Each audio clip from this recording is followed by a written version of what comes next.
سورہ بقرہ مدنی ہے اور اس میں 286 آیتیں اور 40 رکوع ہیں۔ شروع اللہ کے نام سے جو بڑا مہربان نہایت رحم کرنے والا ہے۔ الف لام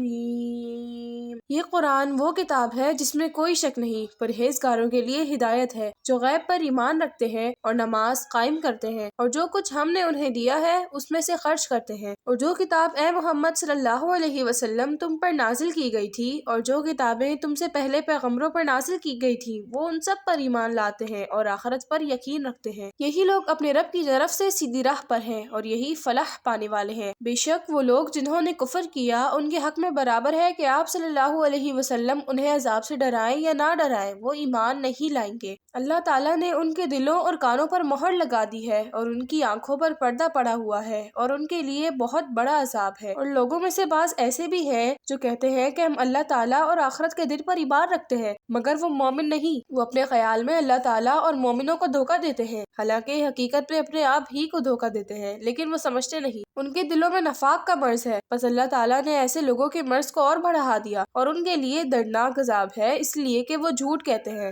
جب ان سے کہا جاتا ہے کہ زمین میں فساد نہ پھیلاؤ تو کہتے ہیں کہ ہم تو فقط اصلاح کرنے والے ہیں، خبردار یہی فساد کرنے والے ہیں لیکن یہ سمجھتے نہیں۔ اور جب ان سے کہا جاتا ہے کہ سچے مومنوں کی طرح تم بھی ایمان لے آؤ تو کہتے ہیں کہ کیا ہم بھی اسی طرح ایمان لے آئے جس طرح کہ یہ بے وقوف ایمان لائے ہیں؟ یاد رکھو وہ خود ہی بے وقوف ہیں لیکن وہ سمجھتے نہیں۔ اور جب یہ لوگ مومنوں سے ملتے ہیں تو کہتے ہیں کہ ہم بھی ایمان لائے ہیں، اور جب اپنے شیطانوں کے ساتھ تنہائی میں ہوتے ہیں تو کہتے ہیں کہ ہم تمہارے ساتھ ہیں، ان سے تو ہم صرف مذاق کیا کرتے ہیں۔ اللہ تعالیٰ ان کو اس مذاق کی سزا دیتا ہے اور انہیں ان کی نافرمانی میں اس طرح چھوڑ دیتا ہے کہ وہ حیران رہیں۔ یہ وہ لوگ ہیں جنہوں نے ہدایت کے بدلے گمراہی خرید لی، ان کی اس تجارت نے انہیں نفع نہ دیا اور نہ انہوں نے ہدایت پائی۔ ان کی مثال اس شخص کی سی ہے جس نے اندھیرے میں آگ جلائی، بس جب آگ نے ارد گرد کی چیزوں کو روشن کر دیا تو اللہ نے ان کی روشنی کو بجھا دیا اور ان کو اندھیروں میں اس طرح چھوڑ دیا کہ وہ کچھ نہ دیکھ سکے۔ وہ بہرے ہیں، گونگے ہیں، اندھے ہیں، اس لیے راہ حق کی طرف نہیں لوٹتے۔ یا ان کی مثال ان لوگوں کی سی ہے جس پر آسمان کی جانب سے ایک سخت بارش ہو رہی ہے، جس میں تاریکیاں اور گرج چمک ہو تو یہ لوگ بجلی کی کڑک پر کانوں میں انگلیاں ٹھوس لیتے ہیں موت کے خوف سے۔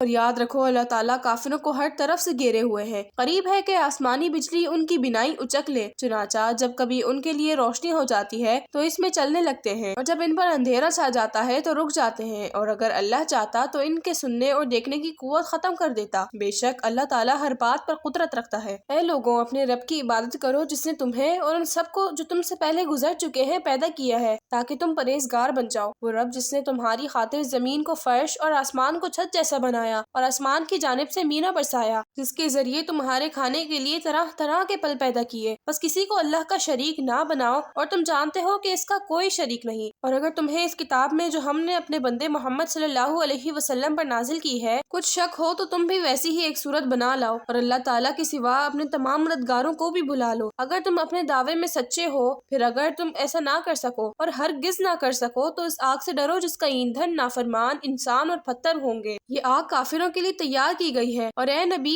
ان لوگوں کو جو ایمان لائے ہیں اور نیک عمل کریں خوشخبری دیجیے کہ ان کے لیے ایسے باغ ہوں گے جن کے نیچے نہریں بہہ رہی ہوں گی، اور جب ان کو ان باغوں میں سے کوئی پھل کھانے کو دیا جائے گا تو کہیں گے یہ تو پہلے بھی ہمیں دیا جا چکا ہے، اور ان کو دنیا کے پھلوں سے ملتے جلتے پھل دیے جائیں گے۔ نیز ان باغوں میں ان کے لیے پاک عورتیں ہوں گی اور وہ ان میں ہمیشہ رہیں گے۔ بے شک اللہ اس بات سے نہیں ٹھچکتا کہ وہ مچھر یا اس سے بھی زیادہ حقیر چیز کی مثال بندوں کو سمجھانے کے لیے بیان کرے۔ بس جو لوگ ایمان لائے ہیں وہ جانتے ہیں کہ یہ مثال ان کے رب کی طرف سے برحق ہے، لیکن وہ جنہوں نے کفر کیا کہتے ہیں کہ اللہ کا اس مثال کے بیان کرنے سے کیا مقصد تھا؟ اللہ بہت سے لوگوں کو ان مثالوں کے ذریعے گمراہ کرتا ہے اور بہتوں کو اس سے ہدایت دیتا ہے، لیکن گمراہ تو وہ صرف نافرمانوں کو ہی کرتا ہے، یعنی وہ جو اللہ کے ساتھ پکا وعدہ کرنے کے بعد اس کو توڑ دیتے ہیں اور جن رشتوں کو جوڑنے کا اللہ نے حکم دیا ہے ان کو قطع کر دیتے ہیں اور زمین میں فساد پھیلاتے ہیں، یہ لوگ خسارے میں ہیں۔ تم لوگ اللہ کا کیسے انکار کرتے ہو حالانکہ تم موجود نہ تھے؟ اس نے تمہیں پیدا کیا، پھر تم پر موت طاری کی، پھر آخرت میں زندہ کرے گا، پھر اسی کی طرف لوٹائے جاؤ گے۔ اللہ وہی تو ہے جس نے تمہارے لیے زمین کی تمام چیزیں پیدا کی، پھر آسمانوں کی طرف توجہ فرمائی اور 7 آسمان ترتیب دیے، اور وہ ہر بات کو جانتا ہے۔